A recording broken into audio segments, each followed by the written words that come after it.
Perlahan tapi pasti, Indonesia berhasil melewati gelombang kedua pandemi pada Juli lalu.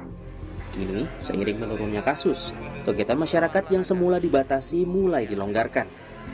Meski demikian, masyarakat diminta tak mengendurkan protokol kesehatan. Kebijakan pembukaan kegiatan masyarakat perlu dilakukan hati-hati agar kasus tidak kembali meningkat. Kementerian Kesehatan menyebut, Indonesia bisa saja dihantam gelombang ketiga COVID-19 dan tidak menutup kemungkinan jumlah kasus akan lebih tinggi dari gelombang sebelumnya. Dari satu jurnal ilmiah itu sudah menyatakan bahwa COVID-19 ini sifatnya akan menimbulkan gelombang-gelombang epidemiologi berkali-kali. Jadi dia tidak cukup dengan satu gelombang dan sudah mencapai puncaknya, kemudian turun, ya seperti yang saat ini kita alami. Artinya kemudian serangan ataupun pandemi tadi dari COVID-19 itu selesai.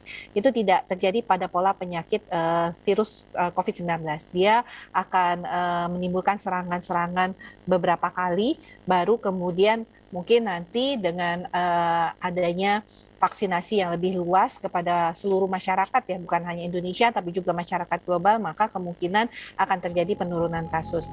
Nah, Jubir Satgas COVID-19 Wiku Adhisa Smito menjelaskan, gelombang pertama pandemi terjadi pada Desember 2020 saat momen libur Natal dan Tahun Baru.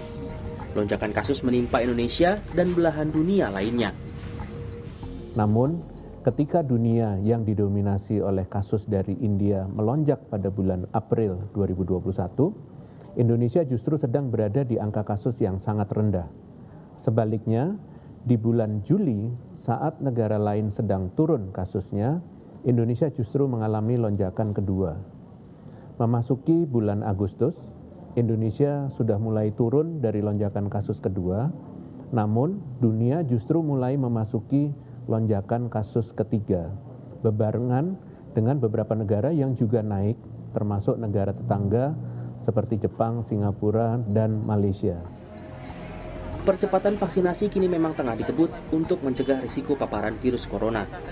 Begitupun dengan testing cepat untuk mendeteksi kasus sedini mungkin. Masyarakat pun diimbau agar melakukan perjalanan hanya untuk kegiatan yang betul-betul penting. Sebab meski kasus menurun, Indonesia belumlah terbebas dari pandemi COVID-19.